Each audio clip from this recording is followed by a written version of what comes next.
Sa mga namatngunang panahon, mga bubong sakop sa bagong lungsod, ug sa dihang ni sanay ang mga pamilya, giawhag nga magkaugalingon na.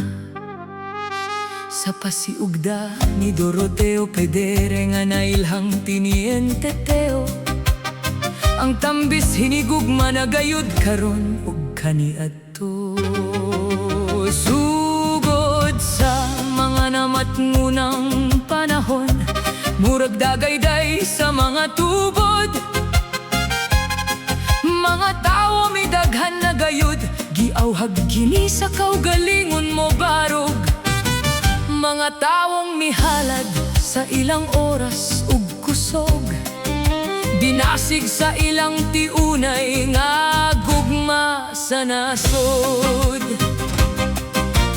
Base sa mga ihap ug sensos, mugnaon na ang baryo, gipasiugdahan ang Santa Cruz nga novena ug ang solemnidad sa misa.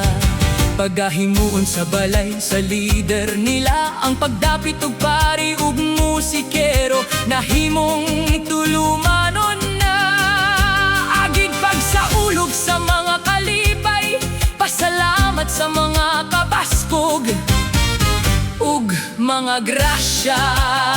Pipila nga katuigan gisagubang ang mga kalisod sa pag-organisa, nagbalhin-balhin pa gani ang mga adlaw sa pista, kay agdon man ang mga amot ug butang.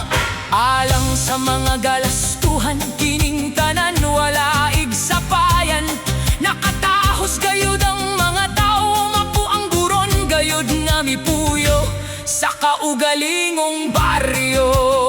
Tinog sa kadagkuan nga mabarog ang balay alampuanan, ang mga pamilyang nawol madasigong mitugyan, ug luna daplin sa sapa nga may nagtubong prutas, gikausahan nga ang baryo tawgon, sumala sa maong nagtubong prutas, sa walay langan na bungat, ang garay nga baryo tambis, nahimong awit sa mga kalipay ug paningkamot.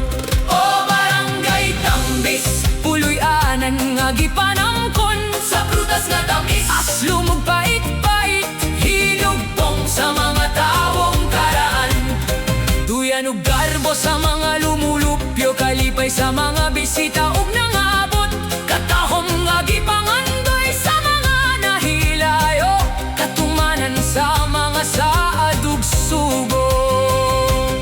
Sugo sa panahon, kinanghanglang ang baryo adunay patron, ug may rebolto man pud si Tiniente Teo, nga dili pa arang sa ilang altar lamesa, kini maoy sa baryo tambis na panagiya. Senyor San Miguel Arcangel maoy patron, nadasigog sa motang mga kaugi, gugma ug mga pangalya. Sa mga sunod pang tuig sa pagpangandam, tingog sa kadaghanan ng kapilya padak-an, ang mahalarong kasing-kasing ni Nicolas Masendo wala mang langan, pinalanggang dambisanon iyang gigasahan, iyang niutang kabilin, sa simbahan gipatarukan, ang pista sa tambis sa Hilongos na bandilyo na. O barangay tambis, gipanamkon sa prutas nga tamis, aslong pait-pait, hinugpong sa mga utlanan, duyan ug garbo sa mga lumulupyo, kalipay sa mga bisita, mga nanguli ug nangabot, katahong nga gipangandoy sa mga nahilayo, yutang natauhan sa bakan sa mga ngabulukong tumong ug tinguha. Mabulukon gayud ang sinugdanan sa baryo tambis, sinugdanang sinapuang, sa mga panghuna-huna nga daw bitlisiw sa adlaw.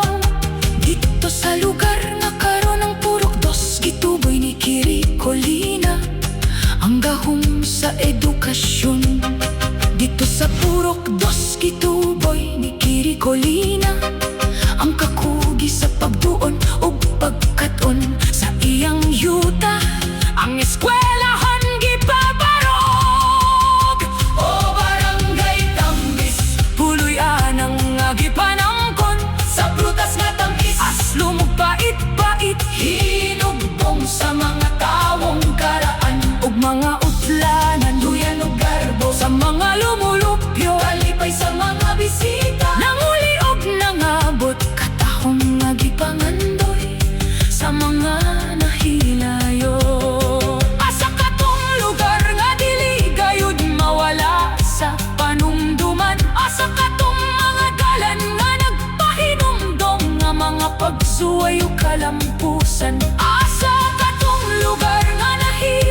laylayin, kini ang atong mismong barangay Tambis. Diin ang hagit ikatakos sa mga bungtod, mga lakdas, dalan ug salog, naghatagod akong birtod, ug kita magdungan nga madasigol ug muhimon, taga Tambis kuta. Atong karbo, atong kalipay, atong puloy-anan, nagkasagikan sa kahitasan. Puloy-anan, nga dili hintog man dinhi sa kalibutan. Barangay Tambis, tamis kaayo, paminawon, morag kanta sa prosesyon, dinuyogan sa mga bagting